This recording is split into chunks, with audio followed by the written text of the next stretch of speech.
Hello दोस्तों, इस video में हम बात करेंगे प्लॉट वर्सेस फ्लैट। आपके लिए क्या बेहतर है, आपको प्लॉट लेना चाहिए या आपको फ्लैट में इन्वेस्टमेंट करनी चाहिए।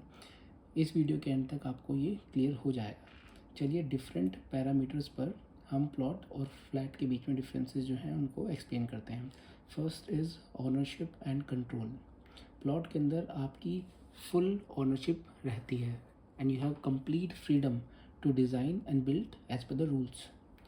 आप उसके ऊपर प्लॉट के ऊपर मन चाहे अपनी पसंदीदा डिज़ाइन का घर बना सकते हैं। फ्लैट के अंदर आपकी जो लैंड होता है that is collectively owned by all the flat members. इसमें डिज़ाइन में भी रिस्ट्रिक्शंस होती हैं।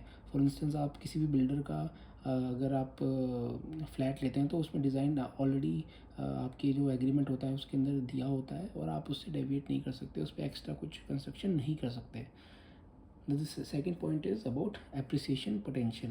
जनरली प्लॉट का appreciation potential ज़्यादा होता है ना। when we are talking about flat के अंदर क्या होता है कि फ्लैट इनिशियली आपने जैसे बिल्डर ने सारे फ्लैट्स सेल आउट कर दिए तो उस एरिया के अंदर उन फ्लैट्स की डिमांड अगर ज़्यादा रहेगी over a period of time तो फ्लैट्स के रेट अप्रिशिएट करते जाएंगे। फॉर इंस्टेंस जिन्होंने द्वारका के अंदर फ्लैट्स बनाए थे उन्होंने 3-4 लाख रुपए के लिए थे 1980-90 के अंदर, तो आज उनकी वैल्यू 3-4 करोड़ रुपए है। तो over a period of time उन फ्लैट्स की वैल्यू भी बढ़ी है। लेकिन हाँ, उन फ्लैट्स का डेप्रिसिएशन भी हो गया है। आज उनकी उनको मरम्मत और रेगुलर रिपेयर की डिमांड रहती है और कुछ टाइम बाद ऐसा भी हो सकता है कि वो सारे फ्लैट टूट जाएं और उनको रीडेवलपमेंट में भेजना पड़े। Now the third point is about cost and financing. Generally plot जो है वो सिटी के हम आउटस्कर्ट्स में लेते हैं तो जो पर स्क्वायर फिट जो रेट हमें पे करना पड़ता है वो लोअर होता है। इसी के कंपैरेटिवली फ्लैट के अंदर हायर पर स्क्वायर फिट हमें पे करना पड़ता है क्योंकि फ्लैट जनरली सिटी के अंदर होता है। इसी के साथ साथ एक बहुत बड़ा डिफरेंस ये है फाइनेंसिंग का। जब आप प्लॉट लेते हैं तो आपको 60-70% वैल्यू ही बैंक फाइनेंस करता है, लेकिन फ्लैट के अंदर ये फाइनेंसिंग जो है वो 80-90% भी हो जाती है। यहाँ पर एक और कैच है। जनरली प्लॉट अगर फॉर इंस्टेंस 2 करोड़ रुपए का है तो आप मार्केट वैल्यू 2 करोड़ है लेकिन सर्कल रेट 2 करोड़ से कम होगा। फॉर इंस्टेंस सर्कल रेट है उसका 1 करोड़, तो आपको फाइनेंसिंग 1 करोड़ के ऊपर ही मिलेगी। तो 60-70 लैक्स ही आपको फाइनेंसिंग बैंक दे पाएगा। रेस्ट ऑफ द अमाउंट जो 1 करोड़ 30 या 1 करोड़ 40 लाख जो है वो आपको खुद ही अरेंज करनी पड़ेगी। अगर आप लेकिन फ्लैट लेना चाहते हैं तो आप 80-90% फाइनेंस बैंक से ले सकते हैं। तो जहाँ पर अगर आप कहीं पर काम करते हैं, जॉब करते हैं, आपकी इनकम प्योर वाइट में आती है तो you will prefer a flat. अगर आप प्लॉट लेने जाएंगे तो आपको प्लॉट के लिए आपको you need to give the money in cash in black which is not possible always for a employee. Now the next point is liquidity and resale. अगर आपका प्लॉट सिटी के आउटस्कर्ट्स में है तो it may take longer time to sell it. Whereas जो flat होता है flat वो सिटी के अंदर होता है तो it is comparatively easier to sell a flat अगर वहाँ पर उस एरिया में जो डिमांड है फ्लैट्स की वो हाई है। The next parameter is maintenance.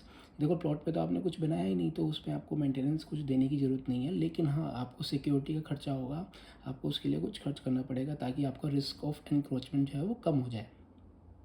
वेरेज जो फ्लैट होता है फ्लैट के अंदर मंथली सोसाइटी चार्जेस होते हैं जो कि आपको पे करने पड़ेंगे।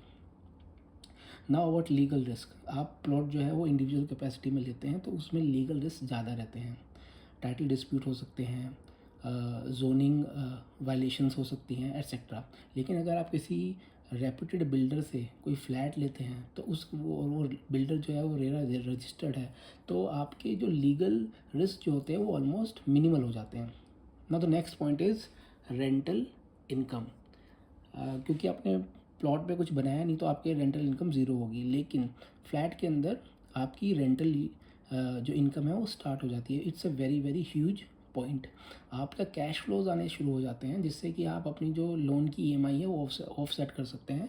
और जैसे जैसे आपकी क्योंकि हर रेंटल जो इनकम है वो हर साल 5-10% से इंक्रीज़ होती है, तो आपका एक टाइम ऐसा आएगा जब आपका जो लोन की अमाउंट तो आपकी फ़िक्स है, आपकी ईएमआई तो फिक्स जा रही है, लेकिन आपकी जो रेंटल इनकम है वो जो लोन अमाउंट है उससे ज़्यादा हो जाएगी, and your property will become net cash flow positive. The next point is about lifestyle. देखिए, अगर आपको इंडिपेंडेंट लिविंग पसंद है, आपको प्राइवेसी पसंद है, तो डेफिनेटली आपको प्लॉट के ऊपर ही अपना घर बनाना चाहिए। लेकिन अगर आपको कम्युनिटी लिविंग पसंद है, आपको अमेनिटीज़ चाहिए, क्लब हाउस चाहिए, आपको जिम चाहिए, you need these things and you need security also and convenience also, so आपके लिए बेटर है कि आप फ्लैट में रहेंगे। So who should go for plot and who should go for flat? तो अगर आप लॉन्ग टर्म इन्वेस्टर्स हैं तो आप सिटी के आउटस्कर्ट में प्लॉट ले सकते हैं, and you can create wealth. But ये जो टेम्पलेट है, ये टेम्पलेट आज के टाइम में Tier 1 सिटीज़ दिल्ली, मुंबई, पुणे, चेन्नई, यहाँ पर पॉसिबल नहीं है, क्योंकि यहाँ पर प्लॉट के प्राइस बहुत ज़्यादा हैं। बड़े बड़े बिल्डर्स को प्लॉट नहीं मिल रहे हैं, तो इंडिविजुअल के पास तो कैपेसिटी नहीं है। सो अगर आप Tier 1 सिटी की बात करें तो आपके पास कोई ऑप्शन ही नहीं है, you have to go for flat only. लेकिन अगर आप 2-3 Tier 2 या Tier 3 सिटीज़ के अंदर, Tier 4 सिटी के अंदर, तो definitely you can go for plot. और इसमें एक और इम्पोर्टेंट क्राइटेरिया ये है कि अगर आपके पास ब्लैक मनी नहीं है, आपके पास सारा का सारा वाइट में है, आपको लोन लेना है, फाइनेंस लेना है, तो आप वैसे भी प्लॉट नहीं ले पाएंगे। आप you have to take a loan, you have to convert your white money into black money अगर आपको प्लॉट लेना होगा तो। जबकि आपको अगर फ्लैट लेना है तो फ्लैट में ऐसा कोई चैलेंज नहीं है। Another important point here is that कि आजकल फ्लैट की जो एज है वो काफ़ी ज़्यादा हो गई है। इट इज़ नॉट लाइक कि 40-50 साल के अंदर फ्लैट को आपको तोड़ना पड़ेगा। जो फ्लैट्स की एक्सपेक्टेड जो एज है, now it has increase up to 80-90 years. So और फ्लैट लेने के पॉजिटिव जो हैं ओवरऑल, अगर आप Tier 1 सिटी के अंदर है तो वो जो प्लॉट है उससे थोड़ा ज़्यादा आगे हैं। So if you are in Tier 1 city, you have no option but to take flat only because of the constraint जो हमने अभी इस वीडियो के अंदर देखे। सो आई होप कि आपको इस वीडियो से प्लॉट और फ्लैट के डायनेमिक्स का एक ओवरव्यू मिला होगा। इसके अलावा अगर आपके कोई और डाउट्स हैं तो you can write in the comment section. I will try to answer these doubts as well. Thank you.